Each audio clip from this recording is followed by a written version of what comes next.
pemirsa, kita lanjutkan informasi untuk Anda. Menjelang Hari Raya Idul Adha dan puncak pelaksanaan ibadah haji, suasana kusyuk mulai terasa di kota Mekah, Arab Saudi. Di Tanah Suci, jemaat tidak hanya menjalani rangkaian ibadah secara fisik, namun juga mendalami makna pengorbanan dan ketaatan yang menjadi inti dari peringatan Idul Adha. Jelang perayaan Hari Idul Adha yang akan dilaksanakan pada 10 Dzulhijjah nanti, lebih dari 221.000 jamaah haji saat ini melakukan fase puncak ibadah haji, yakni wukuf di Arafah. Selain itu, saat ini seluruh jamaah haji dan juga warga muslim dunia juga sedang menyiapkan perayaan Hari Raya Kurban. Lalu apa esensi sebenarnya perayaan Hari Idul Adha dan juga perayaan ibadah haji? Saat ini saya sedang bersama salah satu pembimbing haji dari PP Arab Saudi bersama Ustadz Denny. Assalamualaikum Ustadz. Waalaikumsalam. Ustadz, bisa dijelaskan apa sebenarnya esensi perayaan Idul Adha dan juga perayaan puncak ibadah haji yang dilakukan di Tanah Suci? Ya, bismillahirrahmanirrahim.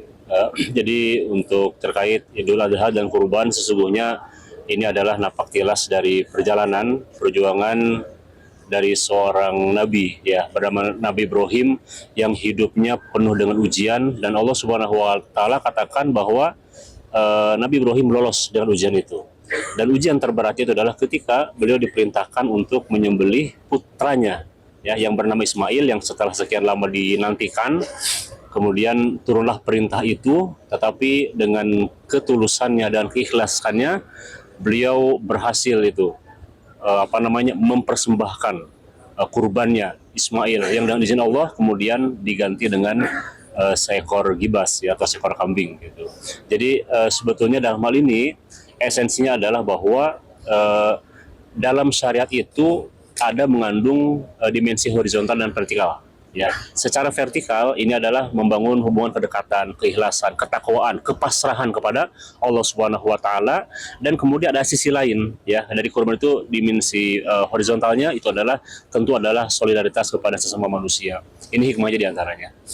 Oke, Ustadz, kurban tidak hanya identik dengan menyembelih hewan, tapi juga menyembelih sifat-sifat buruk manusia. Bisa dijelaskan seperti apa esensinya? Betul, ya.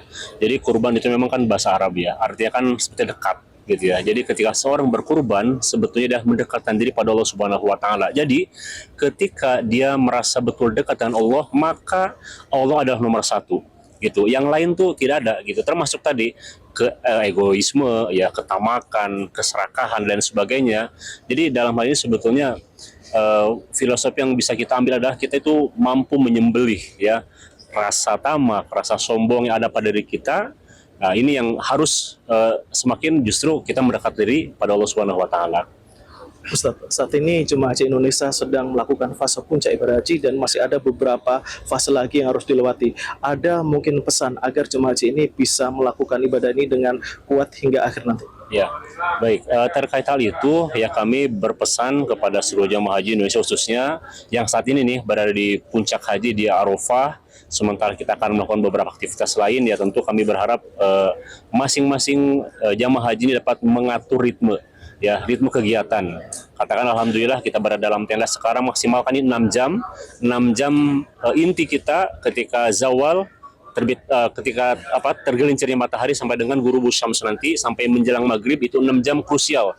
Kita harus manfaatkan betul, jangan sampai kita misalnya keluar tenda lah, cukup beribadah dalam tenda saja, maksimalkan. Dan sebetulnya alhamdulillah kita bersyukur pemerintah Indonesia memfasilitasi, ya, perjalanan dari pergeseran nih dari Arafah menuju Muzdalifah dengan skema murur, ya, atau murur rukhsah, dan juga ada murur adi yang seperti biasa itu, yang tadi murur ada untuk yang mereka kriteria khusus, ya, lansia, risiko tinggi, obesitas, disabilitas, dan para pendamping. Tentu ini akan memberikan kelonggaran bagi jemaah haji dengan rukhsahnya itu agar bisa maksimal.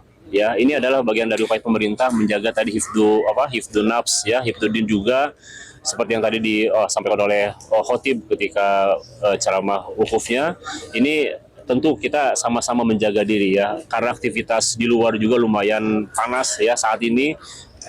Kami himbau agar memaksimalkan berdoa, mendekatkan diri pada Allah Subhanahu wa taala, mohon ampunan sebanyak-banyaknya di dalam tenda, dan nanti insya Allah setelah maghrib, ya, sekitar jam 7 sore sampai jam 21 itu mulai pergerakan menuju Muzdalifah, dan di sana tentu kan ada juga skema tanazul ini sebaiknya kita ikuti apa yang disampaikan pemerintah sebagai upaya bagian dari kita menjaga kebugaran para jamaah agar bisa melaksanakan semua ritual ibadah termasuk lantar jumroh dan sebagainya.